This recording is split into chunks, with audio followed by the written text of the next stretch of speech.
Welcome everybody to The Other Side. This is Mr. Margison, and we are on episode 15, and this is the second part of a two-part episode that we are doing on recessions, what causes them, and what cures them. And let me start by saying that Justin, Mr. Spears, and I did this, the first episode, part one, a couple of weeks ago, and then we scheduled the next one, part two, and it got pushed back because I was on vacation. And then we opted to do it last Friday, not this past Friday, a couple of days ago, but the previous Friday, October 27th. And I had about a half an hour window in my day that I could squeeze that episode in. And so I rushed home from work and decided that I was just going to forge ahead, go for it. I didn't go through my normal preparation procedures. I didn't have any notes. I walked in the door, opened up the computer, hooked up with Justin, and then we went and we did the episode. And then I had to leave right away. It was my son's 5th birthday party. But the result of that is basically that the episode came out really choppy. And this economic theory that we're going to be talking about, that I'm going to be talking about today, I really didn't do it justice in that. So our quality assurance department, Mr. Spears, went ahead and pulled it down. And this is the replacement, part two. This is going to be much better. So part two of recessions, what causes them and what cures them. And this is going to be the Austrian theory. So just a real quick recap of theory number one. This is what we did in part one. Theory number one about what causes and what cures recessions is the Keynesian theory of economics. And we talked about the fact that Keynesian economics is what was the driving force behind President Obama's stimulus package in 2009. And the basic premise of Keynesian economics is that it is a lack of spending in the economy that causes persistent unemployment. And we kind of showed this. I outlined the flow of economic activity where if I go out and I spend money, say at the movie theater, that generates income for the guy working at the movie theater. And then he has income that he or she can go spend, and that will generate income for somebody else. So then you can see how if there is a lack of spending, if that trend reverses where I decide not to spend my money at the movie theater, that affects the income of the person working there, and then they might get laid off, and then they can't go and spend. And so the basic point is that Keynesian economics identifies spending or a lack of spending as the cause behind persistent unemployment. So Obama adhered to this idea in 2009, and he wasn't the first one. We also identified how Herbert Hoover and Franklin Roosevelt adhered to this theory in the 1930s, and they both employed a Keynesian fix for their respective economic downturns. Of course, in the 1930s, we were talking about the Great Depression, and then in 2009 here, we were talking about the Great Recession. Well, what were the results? In both cases, we saw that unemployment was not cured. It went up in 2009 after the stimulus bill. It was, I think when Obama took office, he was at about 7.5% unemployment, promised that unemployment would not go past 8% if we passed this bill. The bill was passed. It went past 8% to 9%, in fact, past 9% up to 10%. And then in the case of the Great Depression, I think we talked about how throughout the entire decade of the 1930s, the best it got for unemployment was 14%. That was the high water mark, not the high unemployment, but the lowest unemployment was 14%. So what is my conclusion? It's mainly that Keynesians are misdiagnosing what causes recessions. And if you misdiagnose the cause of a recession, you're certainly going to misdiagnose the cure for recessions. So if not Keynesianism, then what? What is theory number two? What's our competing theory? Well, theory number two is what we call the Austrian theory of the business cycle, or kind of more commonly called Austrian economics. And this has nothing to do with what the country of Austria does. This is not about the economy of Austria, but it's more the originators of these ideas. They happen to be Austrians. So guys like Karl Menger, Ludwig von Mises, Friedrich Hayek, they were all Austrians. And in the 19th century, when their theories were first talked about, people who would dismiss them would kind of just say, oh, that's just Austrian economics. Those are Austrians and Austrian ideas. So Austrian economics, what is it? Well, the main difference between Austrian economics and Keynesian economics is that the Austrian theory does not identify spending as the main problem. Sure, it's an issue. I mean, of course, if people are spending less, then that's going to affect the employment of somebody else. The Austrians aren't saying that doesn't happen. They're just saying that that is not the main problem. The way that Austrians would approach this is they would re-ask the question. They would kind of form it another way. Rather than saying, why has spending declined, the Austrians might ask, why was there such an increase in spending in the previous years, in the years preceding? So if we're talking about our most recent case, the Austrians wouldn't say, why is spending less in 2009 and what should we do about it? They might ask, why was spending so inflated in 2006? And so they ask that question, why is there an increase? And then what they want to know further is, was that increase unnatural? Was there some external force that was causing it?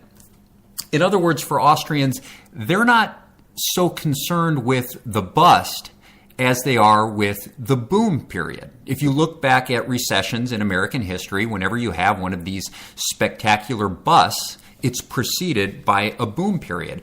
And the Austrians say, don't look at the bust, back up and look at the boom. And within the boom is where you're going to find your problem. So our question then becomes, what causes the boom? And the Austrians have a very specific, very clear answer for this. What causes the boom is an artificial credit expansion in the economy, right? An artificial expansion of the money supply. In other words, printing money. Right? Printing excessive amounts of money will cause the boom, which will cause the bust. And what happens is this printed money, right? This money that is printed, and our government engages in this all the time, this printed money, it causes an illusion of wealth. It's not real wealth, right? This isn't money that has been earned by productive earnings and then saved and then invested. It's just been printed, so it causes an illusion of wealth. And the bust, the recession, is what we see when that illusion is actually exposed. That all might seem a little bit convoluted, so let me give you a little anecdote to help clarify. Actually, it's not an anecdote because it didn't really happen. I guess an allegory is probably what I should have said. Let me give you an allegory to help clarify this. So imagine that there is a small town and a circus comes to town. The circus comes to town and it is a great circus and people from all over the place come to watch it. Well, the economy of this small town might see some incredible gains in economic activity, right? Shopkeepers and restaurant owners might see all sorts of business that they didn't otherwise see. And so let's take one particular restaurant owner. He might see all of this excessive business that he hadn't seen before and might say, hey, now is the time to go ahead and invest. And this restaurant owner might hire 20 new employees. He might buy some expensive new machinery that is going to help make the production process more efficient in the food making. He might even decide, hey, I'm going to open up another unit, right? Open up another store on the other side of town because we're getting so much business. And so he hires these new workers and buys this new machinery, and there are construction workers who get to work building the other unit. And so in the short term, this looks like a great boon to the economy. And then what happens? The circus packs up its tent and it leaves town. And then what is the restaurant owner left with? Well, basically, he's left with a whole bunch of investments that he probably shouldn't have made. He's left with a whole bunch of investments that are not going to end up being profitable. The boom in this case was an illusion. And when that illusion is, think of it, when the veil is pulled away, and all of those bad investments are exposed, that's when you get the bust. So the bust in this case would be the 20 new waiters and waitresses who lost their jobs. It would be the construction workers who are told you need to stop building, that we're no longer going to have a need for a second unit. You're going to have all of this increased economic activity that kind of comes crashing down as a result of these bad investments being exposed. Now, hopefully that helped clarify the Austrian position, but I'm gonna go back and I'm gonna take it step by step, not using the circus, but hopefully using real economic situations. And if the allegory didn't clear it up for you, then maybe this will. So here's a step by step process of how this actually plays out. We'll take a central bank in an economy. So in the case of the United States, it would be the Federal Reserve Bank. And the Federal Reserve Bank artificially expands the amount of money that is in the economy. And they have tools that they can use to do it that I'm not going to get into in this episode. I will get into it in later episodes. I'll detail that later. But let's just, for the sake of argument, you have to trust me, they can pull strings to do this. So they artificially inflate the money supply. They basically just start printing money. Now, all of this money has specific entry points in the economy, right? It's not just kind of like dropped from overhead and every single consumer gets an equal amount of it. It has entry points, and that entry point is usually business. And so businesses are the primary recipients of the new money, and they take it and they invest it. The problem is that they are investing it where there is no actual corresponding consumer demand, because consumers have not actually earned and saved this money, right? This money just came off the printing press. So this is what we call malinvestment, when you invest in something where there's no actual consumer demand. So businesses take the money, it's invested, it's channeled into places where there is no consumer demand, and then when that printed money dries up, when the Fed stops printing, it's revealed that the money didn't come from any real economic prosperity. It was just an illusion, right? And then the investments stop, they dry up, the layoffs occur. That is your crash. Now, we can very quickly and easily apply that exact same scenario to the decade of the 2000s, which began with a crash, with the dot-com crash in 2001, and then the decade ended with the housing crash in 2008. So what do we see here? Let's go through the exact same procedures. Step one. There is a crash, the dot-com crash, which began in 2000 and ran into 2001. And what did the Fed do? Our central bank engaged in procedures, tools that they have at their disposal to expand the money supply. Again, I will detail how they do that later. This excess supply of money goes into the banks, and now that they are flush with money, this money creates extremely low interest rates. And since the entry point in the economy is through business, then businesses take advantage of these low interest rates. And at low interest rates, long-term investment projects appear to be profitable to them. Now, businesses generally do not like long-term investment projects because it's money that you're spending that you're not going to see really until later. But if you can get that money at really low rates, well, then it's profitable to do it. So all of a sudden, when interest rates are pushed really low, they're kind of misled into believing that these investment projects appear more profitable than they really are. All right? Keep in mind, there is no actual corresponding demand for these investments. And moreover, the resources to actually complete the investment projects, they aren't even really there. There isn't even enough laborers to complete all of these investment projects. Again, that's something I will get into in a later episode. I'll detail how that works. But so in the year 2000, there's a crash. The Fed expands the money supply. That excess money gets channeled into certain investments, which are malinvestments. And can you guess where that printed money got channeled in the 2000s?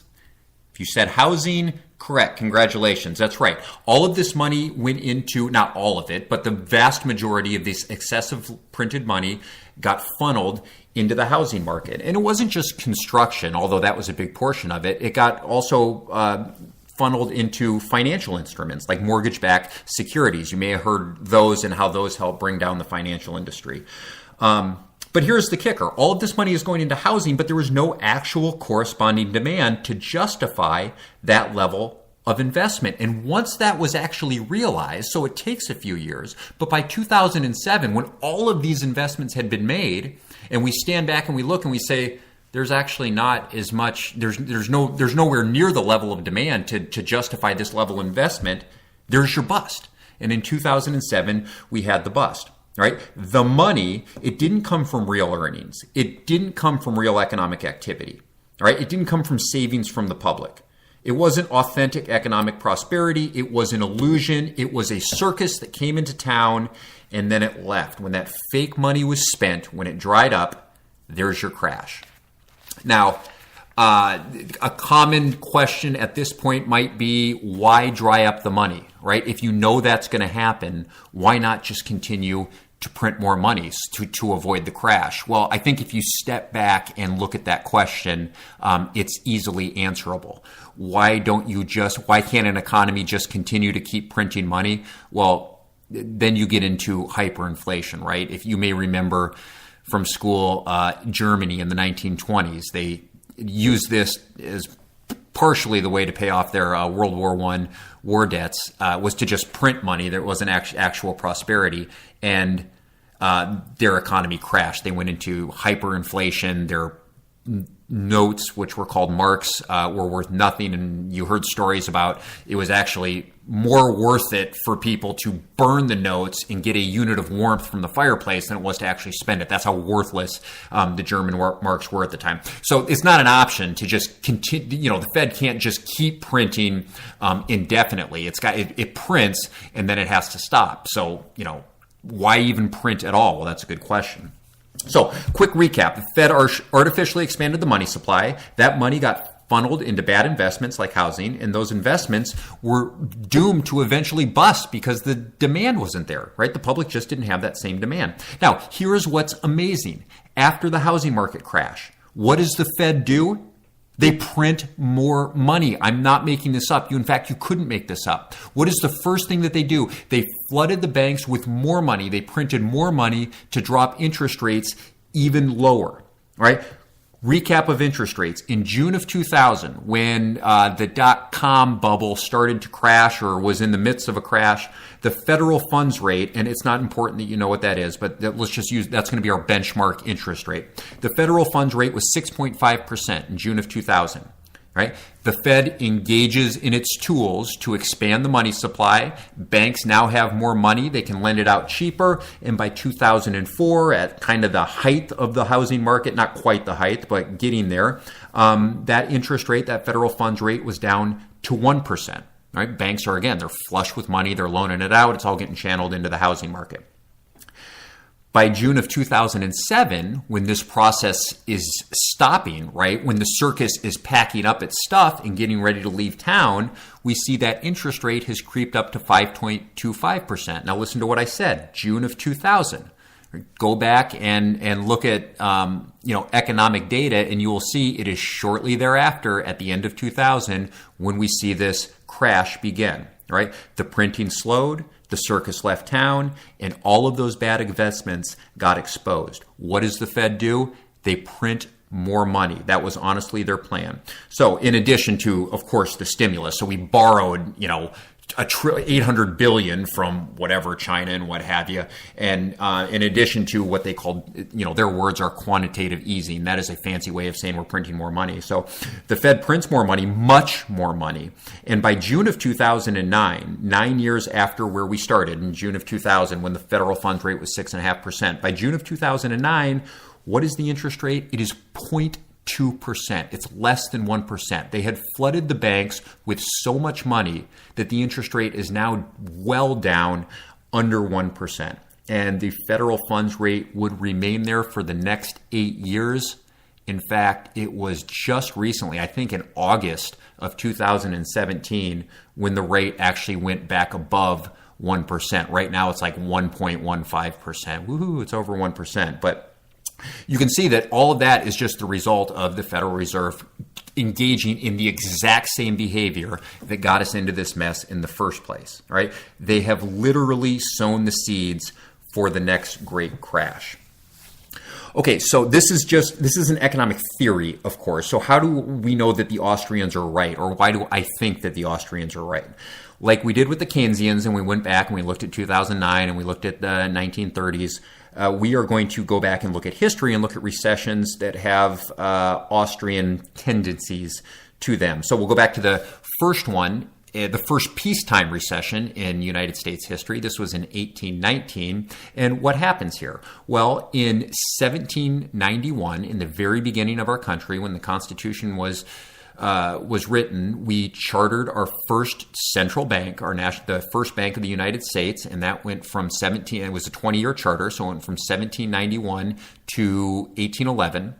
And in 1811, President Madison decided, well, we don't really need a government-controlled monopoly on issuing currency. That's not necessary.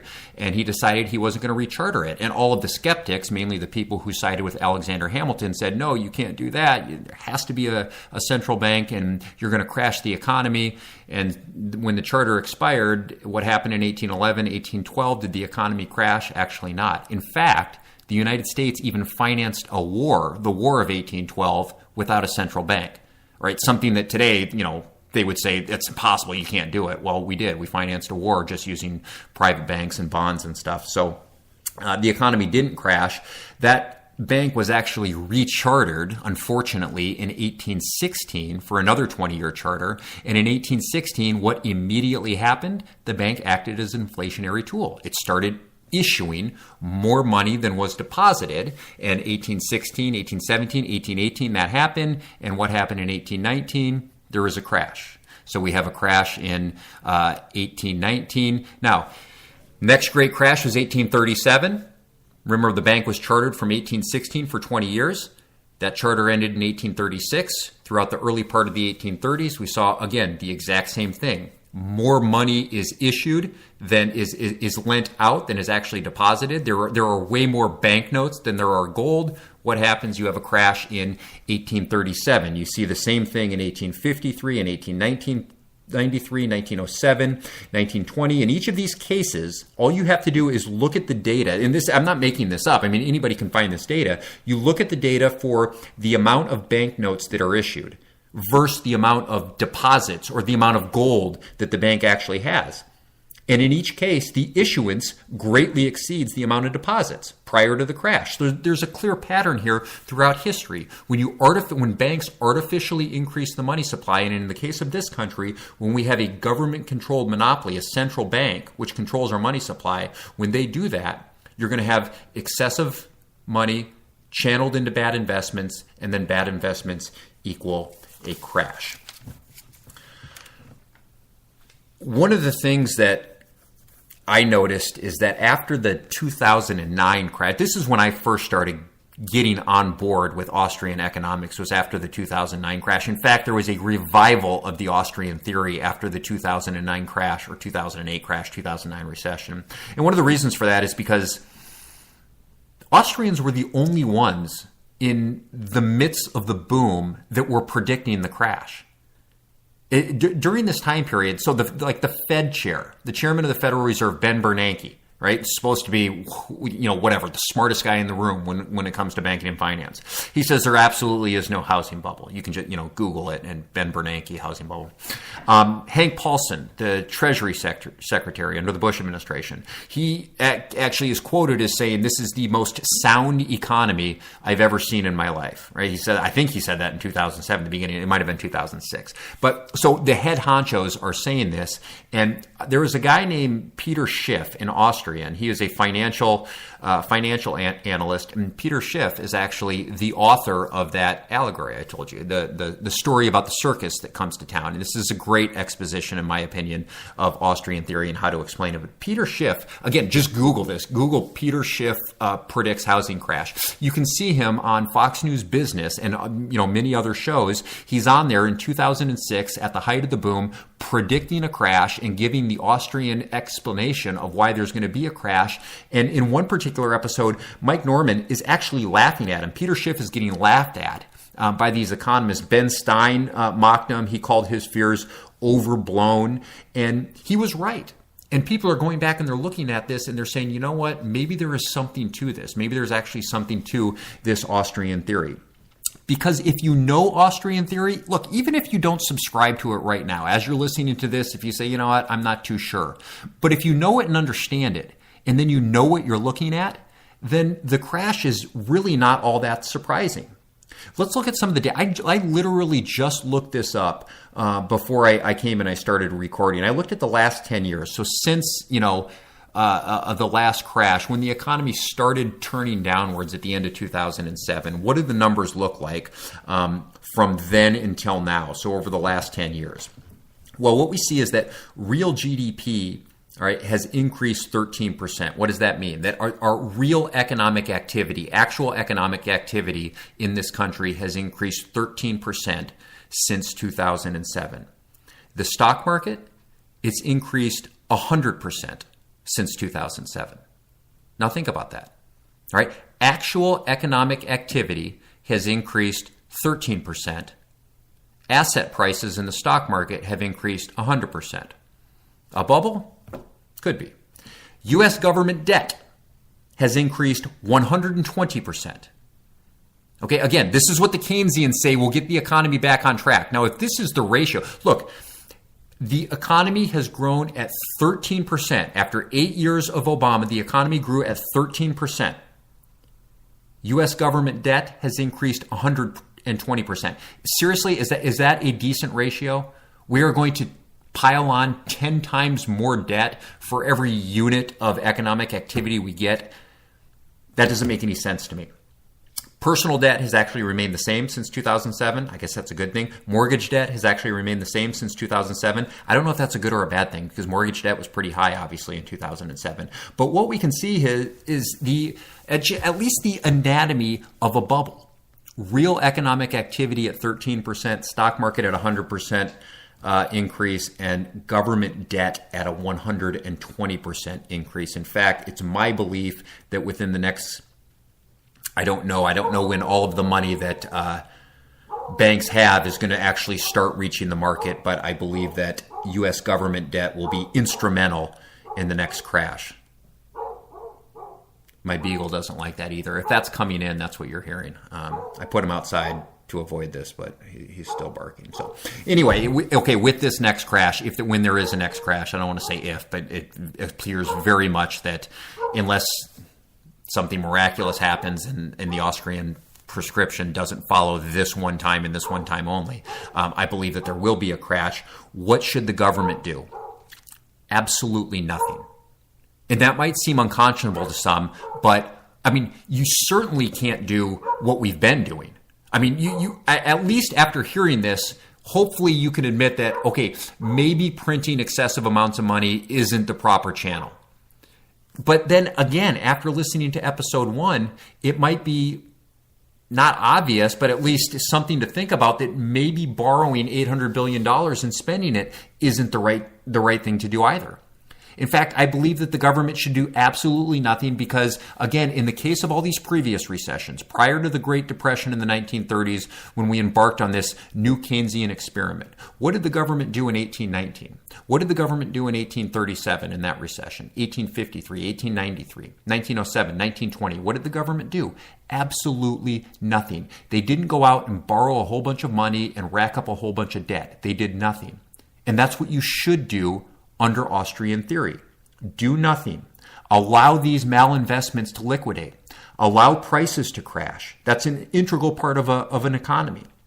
Because the crash is basically, it's an exposure. It's shining a light on what was done wrong. And when that crash happens, investment stops and you say, okay, I guess we shouldn't have been doing that. And then you can let all of that liquidate and allow the economy to basically start from the ground up and maybe begin to rebuild on solid ground for once. All right. Printing money, borrowing money, it's going to cause another problem, and it's absolutely the opposite of what we should be doing. I hope this helped you. I know it's a lot of information if you go back to the 2 parts. So again, episode 14 was Recessions Part 1. We talked about Keynesian theory. And episode 15 is the one we just concluded here, Part 2, Austrian theory. We love to keep the conversation going. If you have any questions or comments, you can email us at margisonandspears@gmail.com. You can find me on Twitter at Mr. Margison. You can find Spears on Twitter, Justin Spears 4. And as we always like to say, thanks for listening. Your education is not complete until you've heard the other side. Thanks.